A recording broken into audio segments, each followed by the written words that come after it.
Tonight on CBC Vancouver News. 6 strikes and you're out. A transportation company with multiple infractions has lost its license in BC. Government needs to do more in terms of actually talking about the enforcement actions they take. Why the province hopes the move sends a strong message. Plus, an Aegean aquatic center is now closed after pieces of the ceiling fell off. I think that it shows that the Vancouver Park Board has not made aquatics a priority in Vancouver. Why some say the shutdown highlights Vancouver's pool shortage and outdated infrastructure. And a Vancouver Island couple is worried about losing their home after being hit with an unexpected tax bill. Having to pay that tax would wipe us out. Concerns around BC's speculation and vacancy tax impacting communities hit hardest by the housing crisis. This is CBC Vancouver News.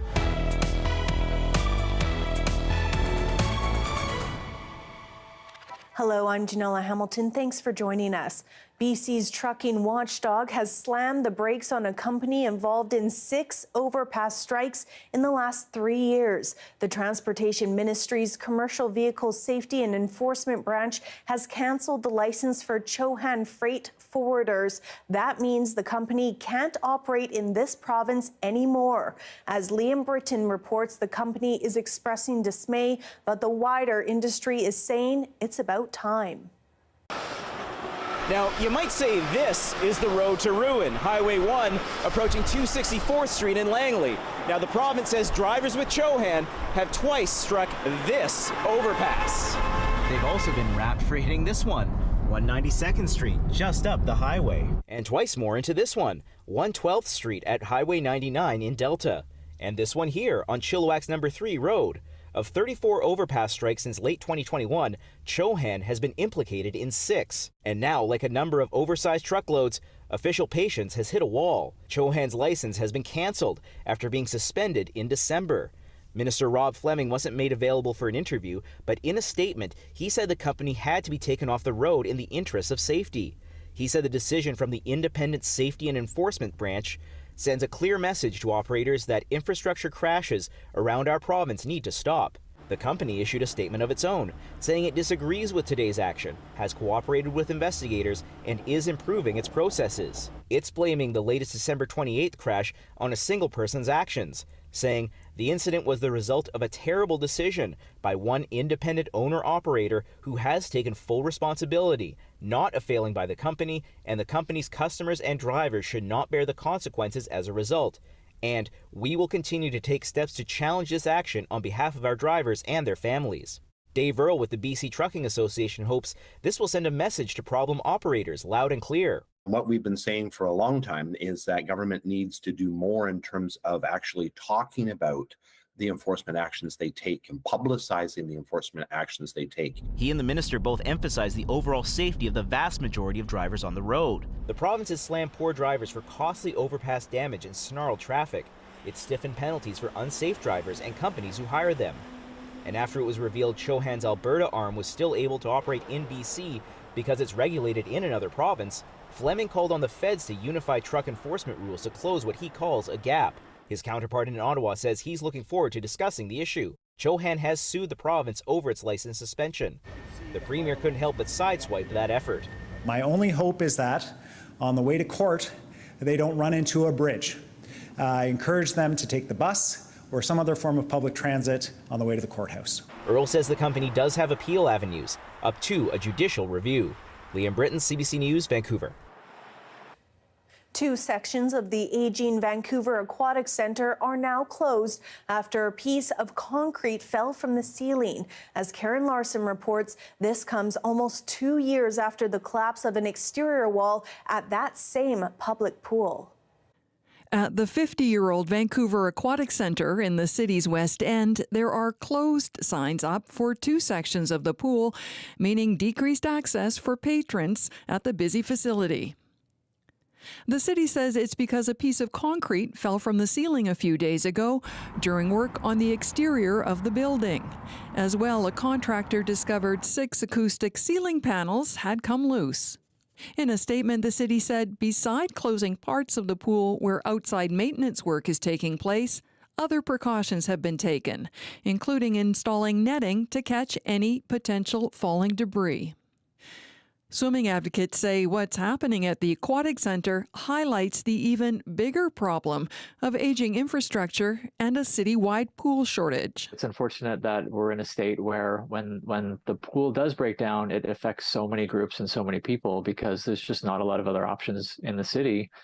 Previous council and mayors have ignored the huge demand on aquatic facilities in the city.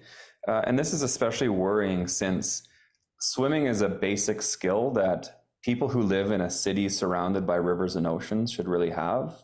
A 2011 report to Park Board said the Aquatic Centre should be replaced by 2021. That didn't happen.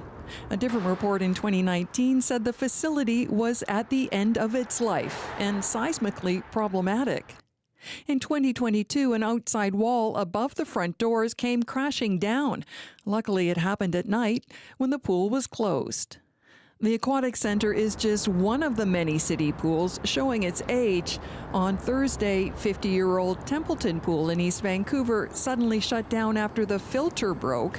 And the recent news that Kitsilano Outdoor Pool is leaking 30,000 liters of water an hour out of broken pipes means the future of that beloved facility is now uncertain. The city says work on a replacement for the Vancouver Aquatic Centre is supposed to begin in 2026. Karen Larson, CBC News, Vancouver. A Vancouver Island couple is worried about losing their home after being hit with an unexpected tax bill. BC's speculation and vacancy tax is an annual tax based on how owners use their residential properties. It's intended to help turn vacant homes into housing. But as Claire Palmer tells us, the couple lives in their home year-round. Madison and Charlotte Becerra came to Canada 2 years ago and settled in Ladysmith. They are here on valid visas and consider themselves BC residents.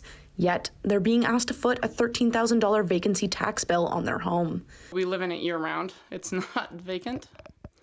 Having to pay that tax would wipe us out. We just don't have the money to be able to afford it. Becerra says when she first got the letter, she wasn't worried. She thought they would be exempt from the tax just like 99% of British Columbians.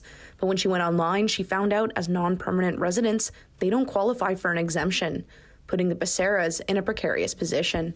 It's a little bit hard to swallow that we're expected to pay a vacancy tax for leaving our home empty when we couldn't afford to take a vacation. We can't afford to leave our home empty.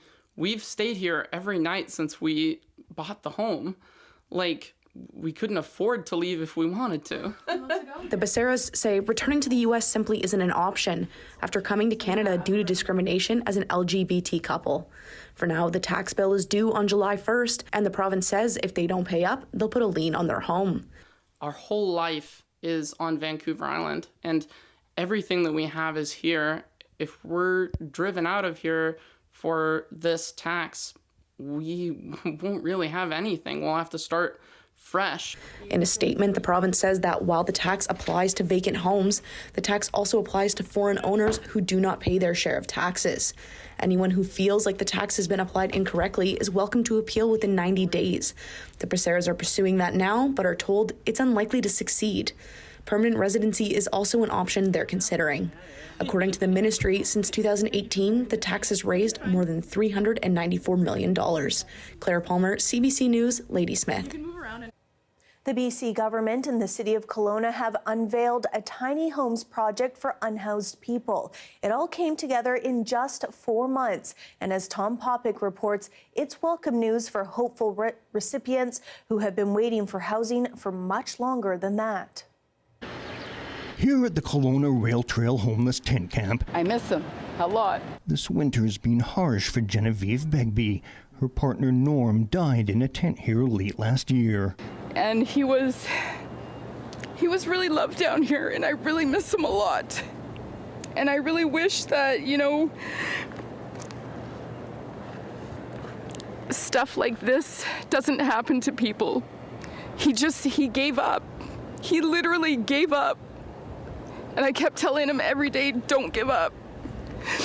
But this is why we need more support down here. Because him taking his life because he felt like he had nothing and like he wasn't going anywhere in life. We need more support down here. Now, just across the street, a tiny opening of hope. We believe that Step Place will be a place for healing and progress, a step on the path forward. The provincial government and City of Kelowna unveiled a 60-unit tiny home site for people who are homeless. Clients are expected to move here in about 2 weeks, each getting their very own 60-square-foot heated and cooled, powered and private unit. It's just the size of a shed, but with their own bed, desk, and storage. Stoves? Multiple stoves. Kitchen, washroom, and social service facilities are shared. That's important, social workers say, because part of the plan is to create community as clients receive addiction and mental health supports. It's not the province's first tiny homes project. Sites are up and running on Vancouver Island, and plans are underway for a government project in Prince George. What's remarkable here, government officials say, was the speed of construction. The City of Kelowna pitched the plan just a little over 4 months ago. And that's the kind of change we want to see in communities throughout British Columbia. Kelowna has shown real leadership when it comes to not only approving, but also helping fast-track this type of housing. The province and BC Housing are spending $5.4 million here, all part of a new transitional housing program to take people from shelters into permanent homes. But Genevieve worries that excludes many living on the rail trail. Many here avoid shelters, but after 5 years on the streets and the difficulty of grieving her partner, Genevieve is ready to move out of this tent. Yes, I applied, and I have not gotten my interview yet. I applied to be in the little houses, but nothing yet, so still waiting. Waiting for a home and a chance to heal. Tom Popick, CBC News, Kelowna. Prince Harry and Meghan Markle were in Vancouver today. They're here promoting next year's Winter Invictus Games, and they were joined by Burnaby's Michael Bublé, who tried his hand at wheelchair curling. Ladies and gentlemen of the press, prepare to see the hometown boy. After the special guest had his turn, Harry had a go as Meghan cheered from the sidelines. The Invictus Games were founded by Prince Harry a decade ago. Amid the celebrations, Harry spoke for the first time about his father's cancer diagnosis. I love my family. The fact that I was able to get on a plane and go and see him and spend any time with him, I'm grateful for that. An illness in the family can have a galvanizing or sort of reunifying effect for a family. Absolutely. Is that possible in this case? Yeah, I'm sure. Throughout all these families, I see it on a day-to-day basis. The strength of the family unit coming together. Harry flew to the UK earlier this month after it was made public that King Charles was receiving treatment for an undisclosed form of cancer. A wildlife rescue group is raising concerns that the erratic weather behavior we've been experiencing is leading to alarming changes in bird behavior. Staff with BC Wildlife Rescue says they've gotten reports of baby hummingbirds struggling to survive, and they are noticing earlier than usual nesting behaviors, including spotting goslings a month or two before they usually hatch. To see them as early as February is very unusual, and we've been around for a long time, so we've got a lot of data from the past where we know kind of what the normals are and when to expect those things. So it's alarming. The center says people can help by bringing any birds in distress to the rescue and by providing a healthy habitat on their properties.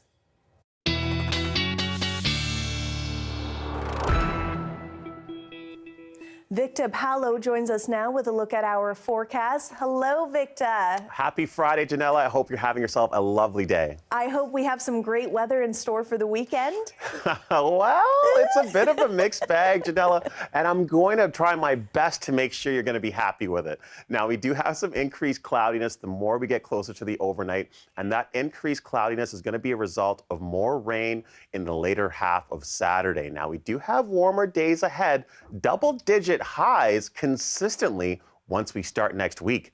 Before we get to next week, let's talk about tonight, because tonight we're expecting the temperatures to be around 2 degrees, and you do see the increased cloudiness behind me. And as we do start our day on Saturday, it's going to be 1 degree. The sun will be out a touch, but as you'll see when we look at our 3-day forecast, we're expecting some precipitation by the time it gets to your Saturday, Sunday, and Monday. Saturday is going to be starting in the afternoon. It's going to continue all the way into your Sunday and Monday. But the good news is once all of that rain is in our past, we're going to be having more sunny days ahead. So you want to make sure you stay tuned to Janelle and I. We're able to tell you all about what is expected for your weather when it comes to next week. Over to you, Janella. Thanks, Victor.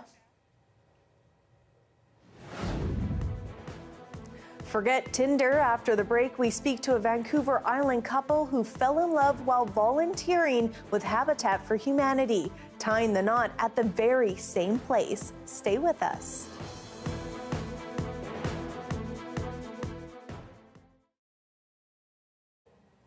Thank you for joining our commercial-free live stream.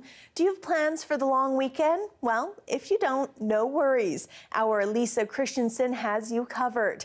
Leanne Young caught up with her to talk all things fun and free this Family Day weekend. Not completely sure what I'm going to do yet, but I found the expert to tell me. Where? What the person who has the scoop on all the things happening to Vancouver this weekend, our arts and culture reporter, Lisa Christensen. So Lisa, what do we have? Family Day long weekend. Yeah, well, you talked about Fan Expo, which if you're the kind of family that likes to dress up in costume, what an amazing thing to get to do. I've been before, like it is wild. But if you're not heading out there, lots of art galleries, lots of museums are free on the long weekend, on the Monday for family activities. There's a really interesting one at the Fraser River Discovery Center in New West, where you can learn about the different kinds of families that make up the animal kingdom. Oh, cool. It's not all traditional family, so it's quite a interesting scene. Also, it is free, so you can head there. You can head to the Vancouver Art Gallery, Maritime Museum, Burnaby Village Museum, Museum of North Vancouver, Museum of Surrey, so you get the idea. Wow, lots so to do many for families. free ones. Yeah, That's exactly. so fun. Okay, all right. What if you want a little more, adult-oriented fun? Because the kiddies, sometimes we need a little break. Maybe. Exactly. And you know what? Perfectly, if you head to the shipyards in North Vancouver, they've got a little thing for Family Day where you buy a $3 ticket and you can try out all these different breweries. Oh. And so, yeah, that's not for the kids. That is absolutely Shipyards Brewery District Family Day, even though they're calling it that. Bring some of your, family. They can have juice. Exactly. Yeah. Okay, that's fun. And the music things. What kind of music things we got going on? Yeah, lots of music. We've got the Swedish DJ and producer Jeremy Olander. He plays the Pacific Coliseum on Saturday. At the Rickshaw on Sunday night, it's Los Furios. So if you wanted to pick up the weekend with some ska from Vancouver, that would be perfect. And also you can see the Rural Alberta Advantage playing at the Commodore Ballroom Saturday. And what's fun about that band is they're from Ontario. Oh, interesting. Yes. How did that name come about? I don't even know what the Rural Alberta Advantage is to life, but maybe they do, and that's a question to ask them. Yeah. I mean, clearly, if they're from Ontario, perhaps there was this little switch over there. Exactly.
Love can pop up anywhere, even while volunteering. That was the case for one Vancouver Island couple who met while volunteering at a Habitat for Humanity restore in Langford. Eric and Denise Christensen, both in their 60s, will be celebrating their one-year wedding anniversary this April after tying the knot at the very same store where they met. And we welcome them now. Hello, Eric and Denise. Hello. Hello. Thank you so much for joining us this week for our Love Week. I love your story. Let's talk a little bit with Eric first about how you first set your eyes on Denise and when you thought you were falling in love. We had this bond, and it actually, before we announced that we were a couple, I guess the people at the restore kind of figured out that, hey, these two really get along really, really well. So when we told them what was going on, they said, oh, well, we weren't surprised. And I absolutely love that you got married where you first met. And Denise, let's just take a trip back for you as well. What was it that really attracted you to Eric? When you were volunteering, did you find that you had things in common, or was it his personality that you loved? Was it the fact that you guys were volunteering together and had, that good heart to give back in that way? Well, we did have a lot in common. So that kind of, we chat all the time, and then, towards when we got to know each other, it would be like, that would be more the reason you're going than to volunteer sometimes. So, it just sort of happened, I guess. It didn't happen right away, certainly, but you just kind of missed each other when you weren't there. Oh, that's so sweet. I love that. And so what I love about it is we both volunteered to give back to the community. We ended up getting much more back than what we felt like we got as much feedback back as what we gave. So it was really neat. Yeah, very, very meaningful, very special. And Denise, Denise, when you got married in the restore, again, the place where you met, what did that mean to you? Was it super special because you met there? Well, I have to say no, it really wasn't special in that sense. But getting married in a restore is not entirely special in that traditional sense. But it was humorous, and I think we were both we wanted to follow through with just the theme at the time, I guess. Yeah, and we just wanted to be together. We just wanted to get married, and doing it at Restore was perfect for us. We thought it would be fun. Yeah, we thought it would be fun. Very unique. And we certainly, and both being married before, we didn't want a big display. We just wanted to go get married and start our lives. And I guess the reason we were in such a hurry to start was we're getting up in years, and we just wanted to spend as much time as possible as we could in the future together. Oh, that's so beautiful. And Eric, did you find volunteering and spending so many hours together, did that really help you bond and get to know each other on a bit of a different level than, regular dating here and there might really have that impact? Yeah, well, we worked together side by side, working on projects and stuff. And, when you're with somebody so much and you're doing tasks and jobs and stuff, it's the perfect time to talk. And the more we talked, the more we had in common. And not to sound corny, but it was meant to be, I think. Nothing corny about that. Absolutely beautiful. Now, since you guys are coming up to celebrating your 1 year, let's talk advice. Denise, do you have any advice for people who are, still searching for their special someone? Well, just stop searching and make it happen. So, are you guys going to have your 1 year celebration at the Restore as well? Anniversary party? I don't think so. No, maybe not. Maybe branch out, try a few new things. Well, thank you. Thank you to both of you for joining us today and sharing a little bit of your love story. thanks for reaching out to us. We really appreciate it. Russian prison authorities are reporting the death of a prominent opposition leader. More on Alexei Navalny's charges at the time of his death and why some are suspecting foul play. That's after the break.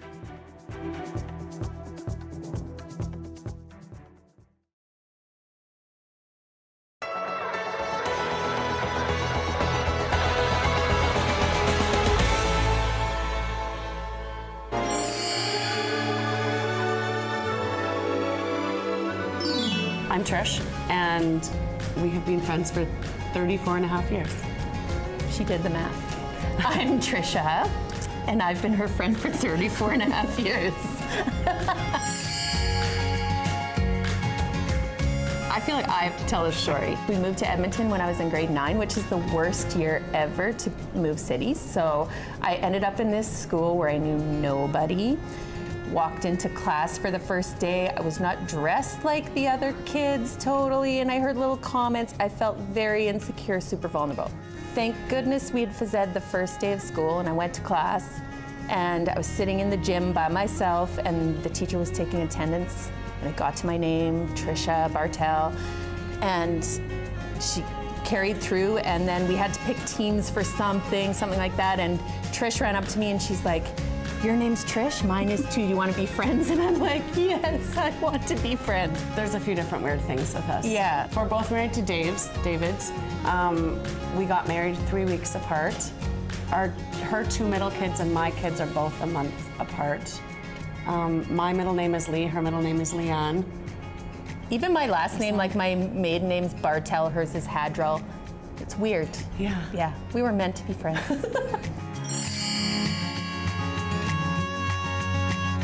We've just always seen each other multiple times during the week, and it's just, I don't know, we can be real with each other and raw and good, bad, everything, all encompassing in our friendship. We can share hard things, easy things, and like I said, it usually ends in a laugh, and and that's kind of cool. It's just easy. And friendships are supposed to be easy, and so when you find one, it's now I'm gonna cry. Yes, you stop. It's Okay. good to keep those ones around. Yeah.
Russia's prison service says Alexei Navalny, President Vladimir Putin's most prominent critic, is dead. People around the world are reacting to his death, including here in Vancouver, where people are gathering at Hornby Street. Opposition leader Navalny was in a penal colony in northern Russia when officials say he felt unwell, lost consciousness, and died. Briar Stewart is in London, where Putin critics gathered today. Reaction is continuing to pour in after the news of Alexei Navalny's death. We have seen some memorials in Russia, but certainly large crowds have gathered in front of Russian embassies across Europe. We're just across the street from the Russian embassy in London, and a few hundred people here have gathered, some with tears in their eyes. Now, there has been no confirmation of Navalny's death from supporters or his legal team, but Russia's prison service put out a statement this morning saying that the 47-year-old died suddenly after coming back from a walk. Now, he'd been imprisoned at a remote penal colony north of the Arctic Circle. And in fact, he was just in court yesterday, and while he looked thin, he seemed to be in good spirits. He was even joking with the judge at one point.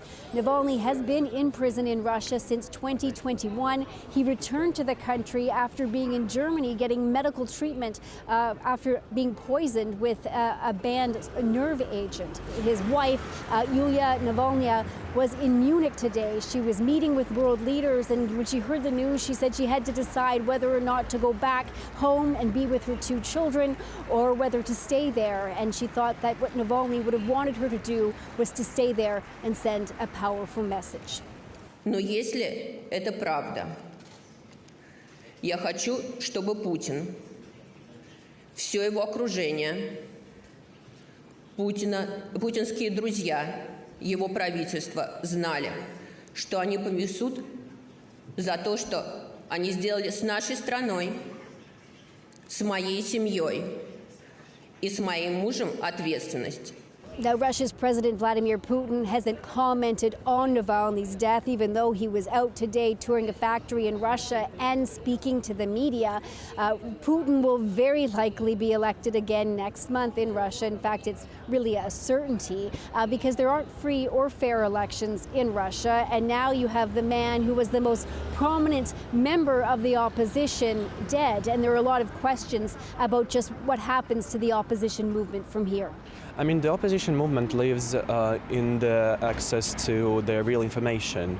When people have an access to the real information, they're able to share their views, they're able to think normally. There has been a lot of reaction from world leaders to Navalny's death, with some officials saying this is just another reminder of the lengths the Kremlin will go to crack down on any opposition.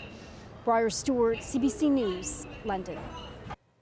Political leaders around the world were quick to react to Navalny's sudden death, including Prime Minister Justin Trudeau.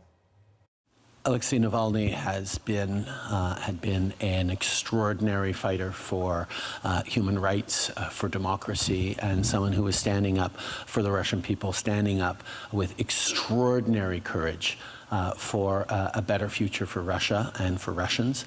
And we know how much that scares and continues to scare Vladimir Putin. Reports of his death, if they're true, and I have no reason to believe they're not, Russian authorities are going to tell their own story. But make no mistake, Putin is responsible for Navalny's death. Putin is responsible. What has happened to Navalny is yet more proof of Putin's brutality. Putin's Russia imprisoned him, trumped up charges against him, poisoned him, sent him to a Arctic penal colony, and now he's tragically died. And we should hold Putin accountable for this, and no one should be in any doubt about the dreadful nature of Putin's regime in Russia after what has just happened. More than $350 million. That's how much a judge has ordered Donald Trump to pay in his civil fraud case in New York. As Chris Reyes reports, Trump was accused of overstating values of his assets to gain better loan terms. Let's go through the main points of this 92-page ruling from Judge Arthur Engoron. The real headline here is the amount that he's ordering Donald Trump to pay. $354 million. That's just a few $1,000,000 shy of the maximum penalty that New York Attorney General Letitia James was asking for. And it's not just Donald Trump who's on the hook. So are his associates, which include his 2 adult sons, Eric and Don Jr. They're being ordered to pay $4 million each. Now, the AG also asked that Trump be banned for life from practicing the real estate business in New York. The judge did not hand that down, but he is imposing some limitations on their ability to do business, including a 3-year ban from applying for loans. For his sons, they can't serve as officers or directors of a New York corporation for 2 years. And remember, both of them still work for the Trump Organization, so they would have to step down for that amount of time. And finally, Trump's businesses will be closely watched because the judge ruled that they must install a compliance director and an independent monitor. The first reaction from Trump's camp coming from his lawyer, Alina Habba. In her statement, she called the verdict an injustice and the culmination of a multi-year politically fueled witch hunt. She repeated a line that we heard her say over and over again in court, which is that this is a case with no crime and no victim. And finally, she said this ruling is a signal to every single American that New York is no longer open for business. Now, even without the so-called corporate death penalty, which is the lifetime ban that the judge didn't issue, this is a major financial blow for Trump, who was just fined $83 million by a New York jury in the defamation case brought against him by the writer E. Jean Carroll. But it's also a big hit on his brand, his self-proclaimed reputation as a real estate mogul. This ruling essentially agreed with Letitia James when she put a twist on Donald Trump's famous book, The Art of the Deal, and instead called his business The Art of the Steal. No surprise here, Trump's camp said they will appeal and, in Haba's words, overturn this egregious verdict and end the relentless persecution of her clients. Krish Reyes, CBC News, New York. Well, we've all heard horror stories about lost luggage on plane trips.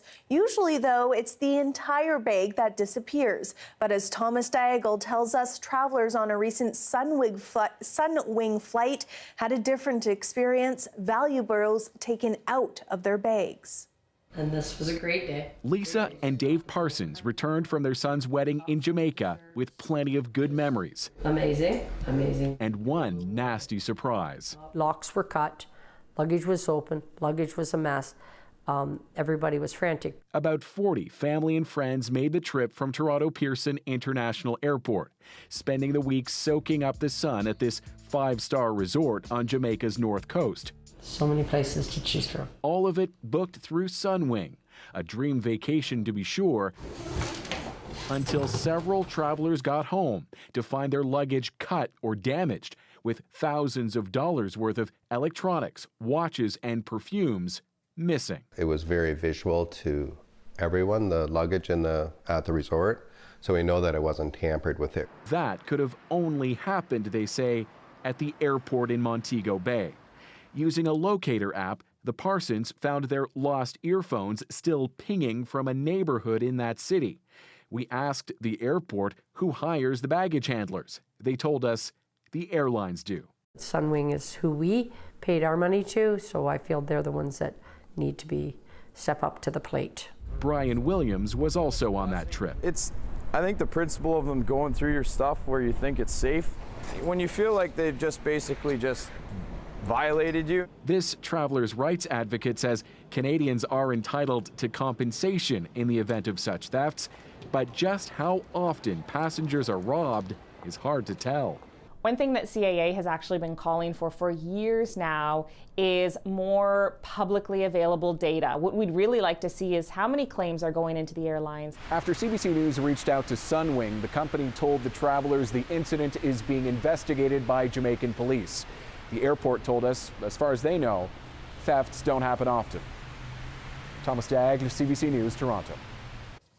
A marketplace investigation has found some food manufacturers are producing different versions of the same snack foods, one with controversial ingredients for the Canadian market and the other without. Rosa Marcatelli reports. Let's stick that candy in the cart. Marketplace ordered some popular snack foods from Europe. Okay, it's here. To see how the same products can have very different ingredients, depending on where you live. Lots of good stuff. We compare them to the ones sold in Canada, scouring labels for some controversial ingredients. Allura Red, also called Red 40, Tartrazine, or Yellow 5, and Sunset Yellow, FCF, or Yellow 6.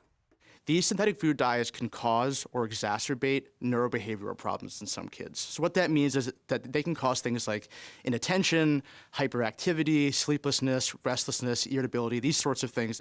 In the products we order from Europe, we find some get warning labels about these dyes, but others don't have the dyes at all, unlike the Canadian versions.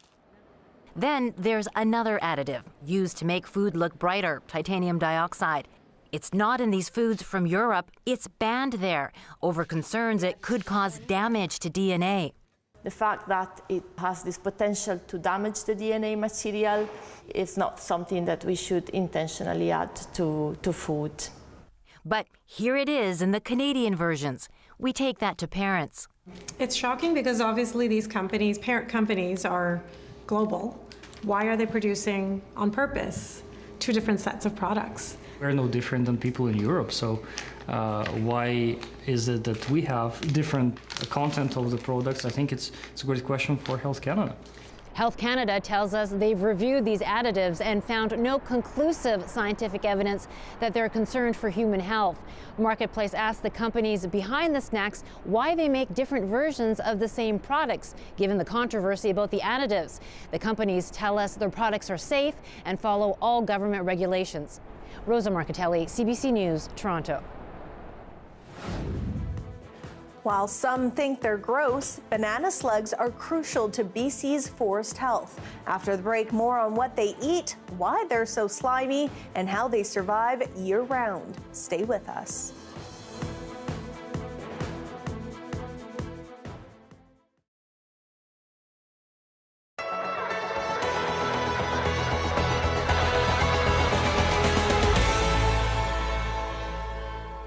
Long regarded as an icon of the North, polar bears now face ever bigger challenges from declining sea ice in a rapidly changing climate. A new study led by the U.S. Geological Survey reveals what some are up against, using high-res color cameras that allowed researchers to almost see through the bears' own eyes. They tracked 20 of them near Churchill, Manitoba, to see how they fared with less sea ice. Forced to spend more time on land means hunting and eating fewer fatty seals, the bear's main food source, resulting in significant weight loss and drops in energy levels. The study found that without those crucial calories, some bears chose to do very little, practically hibernating and living off their fat reserves, while others tried to feed off berries, plants, or birds. One bear even swam a total of 175 kilometers in Hudson Bay, resting briefly on the floating carcass of a beluga whale she tried to eat. But overall, the food the bears consumed didn't make up for the energy they spent while foraging.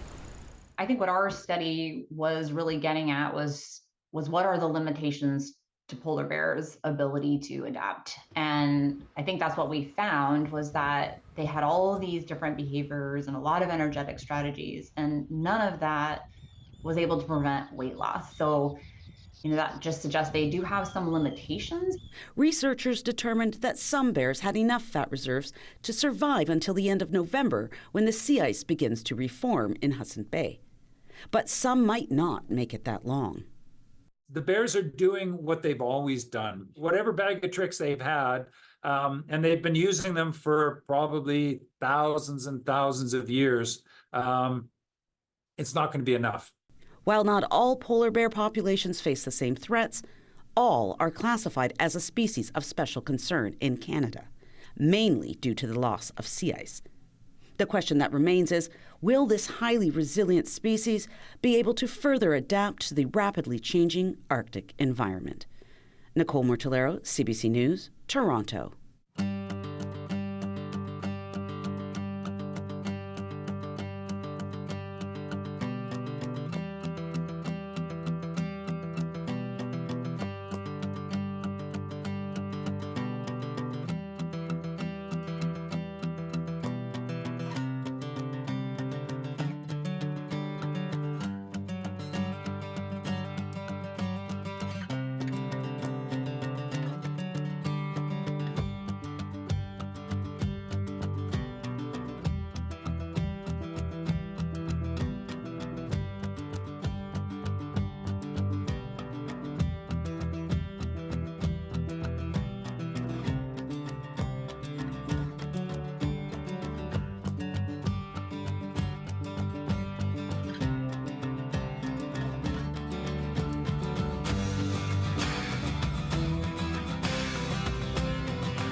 So I know when I really like a song, if within the first 3 seconds, I'm already vibing to it. Hey, I'm Rohith Joseph. Vibin' is the new show all about discovering great new songs and fresh artists from across BC and beyond. It's not one person dictating what good music is. It's the community sharing what good music is. Stream Vibin' on CBC Listen.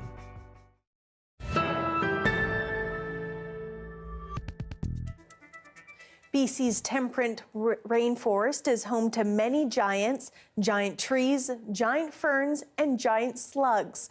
Banana slugs are the second largest species of the slugs in the world, found throughout the forests of coastal BC. A wildlife conservationist and filmmaker explain how banana slugs play a crucial role in keeping rainforests healthy. We are standing in a very soggy Vancouver Island rainforest. All the rain that we get here means that this forest is full of giants, like the trees behind us. But beyond these big trees, they're also home to giant slugs that love the rain here. And today, we're talking about banana slugs. The banana slug is found all along the west coast of North America. They're the largest terrestrial slugs here and the second largest on Earth. They can grow to a length of 20 centimeters, with the largest reaching up to 25 centimeters. That's a massive slug. They're called banana slugs because of their color. So around here, they're mostly yellow-green, kind of like an unripened banana, and they range to a darker and more spotted one, like a banana bread banana. But you can tell it's a banana slug based on the ridge along its back. Filming the banana slugs has been fascinating. Each one is different and they're such characters. I'm amazed watching them move using their tentacles to interact with the world around them. Banana slugs have two pairs of retractable tentacles, the upper pair being optical tentacles, which are the eyes of the slug, sensitive to light and movement and can actually be regrown if lost, while the lower tentacles are used for tasting and feeling as they move slowly across the forest floor. And I do mean slowly. I'm here in my studio watching some of the footage back, and I actually had to double check if I accidentally filmed in slow motion because that is how slowly these slugs are moving. Slugs move at a top speed of around 15 centimeters per minute, which can feel like we're watching them in slow motion. After speeding up this clip, you can see this banana slug's actually hightailing it. Banana slugs need the forest to be moist in order to survive. So whilst we might be stuck inside during our long, wet winters, for them, they're out and about and busy because it's the only time that they're able to actually get anything done safely. In fact, unlike most species, they actually hibernate during the warm and dry periods. They do this by covering themselves in mucus and slime and hiding away in the leaves and dirt on the forest floor. Here they enter a more dormant summer sleep, only re-emerging once the rainy weather starts again. One of the coolest parts about being around the slugs is seeing how they use their slime. It is like a superpower or something. I don't know, it's a brilliant solution to a lot of the problems that they're facing here in the forest. Slime helps them to stay moist. Their slime is able to absorb 100 times its weight in water, keeping the slug nice and damp even on those dry days. Slime also helps them to move. Slugs drag themselves along the floor with waves of muscular contractions, so the slime can help to lubricate the ground as they glide gracefully over any obstacles that get in the way. My favorite thing about slime is that the slugs can use it to communicate with one another. Think of it as like a giant social network spread throughout the forest. All along the forest floor, they're sending chemical messages. They let other slugs know how the slug who left the trail is doing, so who they are, what direction they're traveling in, and if they're ready and willing to mate. They pick up on these messages by eating the slime and kind of processing the pheromones to figure out what is going on with that slug. Banana slugs are big eaters. They're omnivores that feed on plants, detritus, and carrion, but they seem to have a special fondness for mushrooms, like this one. And it's another reason why they're so active during the rainy part of the year.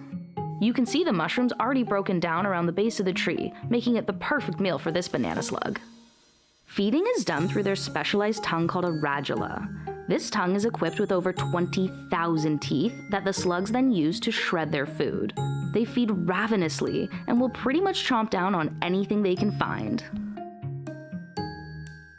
Banana slugs are the forest floor cleanup crew, making them vital for this ecosystem. By chewing on dead organic matter, including fallen leaves, moss, and animal droppings, these detritivores recycle important nutrients. Slug excretions not only provide a nitrogen-rich fertilizer for plant growth, but they also disperse spores and seeds required for forest regeneration.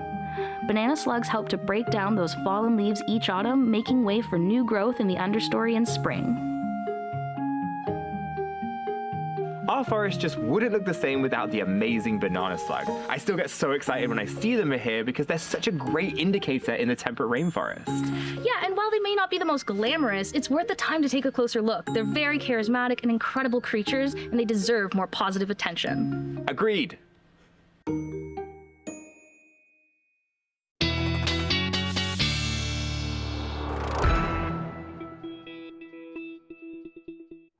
Victor Palo joins us now with a look at our weekend weather. Victor? Well, indeed, Janella, we have a lot of good things coming our way. A bit of a mix of two different systems. We're going to have a start to our weekend, which will be sunny, which I know you're happy to hear about.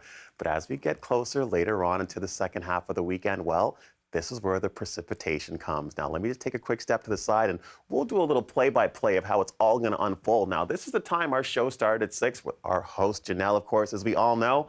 And as the show goes on towards the overnight, we can see that increased cloud cover, which we're speaking about earlier. Now, with that increased cloud cover, by the time we get to 8 o'clock on Sunday, well, a bit of rain is going to pass through. As you do see, it's not a real big system. It starts off pretty big when it comes off the Pacific and lands where we are, but at the time it gets to where Vancouver is located, it tends to dissipate, even to Fino. Not that large of a rain system is passing. But one thing we know for sure, when it comes to tonight, well, what's the weather going to be? It's going to be 2 degrees. As we saw earlier, that is that cloud cover and the increased cloud cover you see behind me. And as we start our day tomorrow, the sun will cut through a bit of the clouds, but the thing is, the clouds are going to come back, and when they return, they're going to have something with them. What are they going to bring, you ask? Well, let me show you. Taking a quick look at our 3- and 5-day forecast. I'm going to take a step this way, actually. I was going to see that Saturday's going to have a bit of sun. It's going to have a bit of cloud, but also in the afternoon, we're going to see that rain come. Now, also we saw around the second half of your Sunday, even for the early part, it's going to be some scattered showers and some periods where it's going to really come down.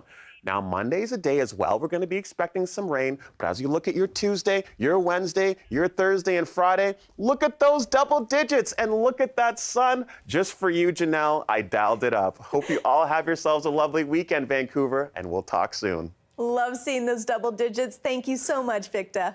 Always a pleasure. Decades after his death, a biopic on Bob Marley hit theaters this week. The reggae musician was all about peace, love, and unity. But as Magda Gabraslassi tells us, the film is leaving fans and critics divided. 'Cause all I ever have, redemption songs. The music, the message, the man is legendary. And now, with his family's backing, he's getting the Hollywood treatment with the biopic Bob Marley, One Love. One love, that philosophy, that idea, the idea for unify humanity. I mean, the message is missing in the world today. We're bringing that again to the people of the world. And that time is now. The film focuses on just a few crucial years of the musician's life, kicking things off in 1976. During a time of political violence in Jamaica, Marley is planning a show to call for peace. That's when there's an assassination attempt on his life. He, his wife, and others survive the shooting and continue with the show. From there, the movie follows Marley's journey to the UK, the making of the Exodus album with the Wailers, and his success reaching new heights of stardom, despite signs of trouble. It just felt like a rich period of time, as he gets his cancer diagnosis, before he gets too sick, to celebrate Bob, celebrate what he was singing for.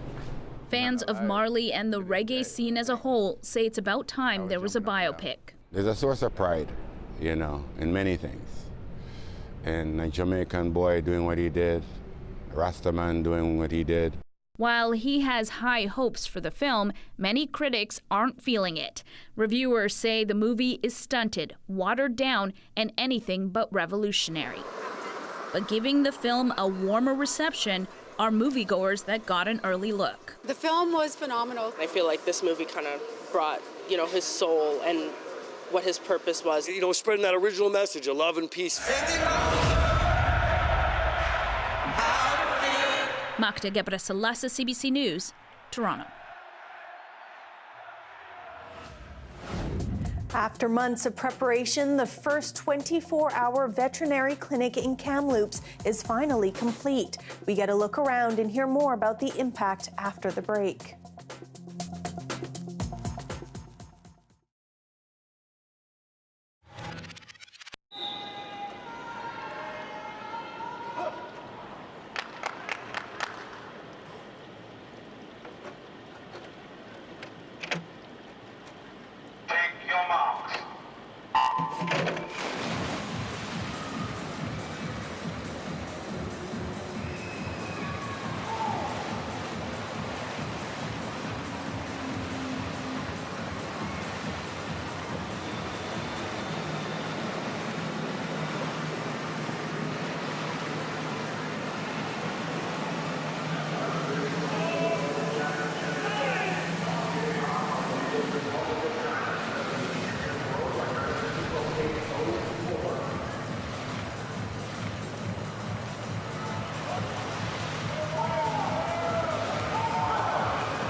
Kamloops now has its first 24-hour emergency veterinary clinic. Pet owners previously had to drive hours to Kelowna or Langley to get after-hours emergency care for their pets.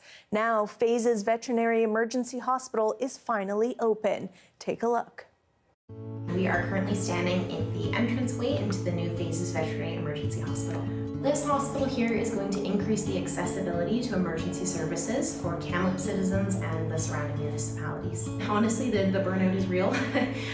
With COVID especially, lots more pets than normal and big growth of the community itself. So that burnout of teams, this onus of providing emergency care on top of your regularly scheduled shifts, your appointments, your surgeries, that really has contributed to burnout of the staff. Most of our vets and techs are working over 100 to 110 hour weeks sometimes with this call, but that normal week tends to be about 60 to 80 hours, and for most people that is really not sustainable.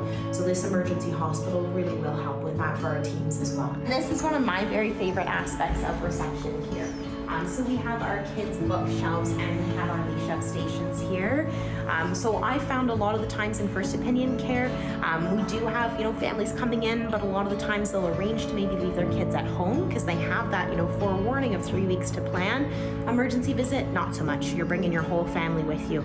So we've really tried at Phases to create these little environments where families can spend time together while they're waiting for their pet to be seen or while they're waiting for diagnostics. So having this book station here, I think is going to be a really nice start to that environment. How are you feeling? Like, this has been such a long time coming, 1.5 years at least. Tired and excited. I think we're all running just off coffee at this point. But yes, absolutely excited for this. This really has been a passion project for everyone involved. The team that we've built so far here, we already have about 40 people on the Phases team. So this really is a group of people that are excited to do this and very passionate about this. So we can't wait to open the doors. Thanks for being with us tonight on CBC Vancouver News at 6. You can watch this newscast on our free app, CBC Gem, as well on our YouTube and website at cbc.ca/BC. I will have your next local news at 11 o'clock right after the National. Have a great weekend.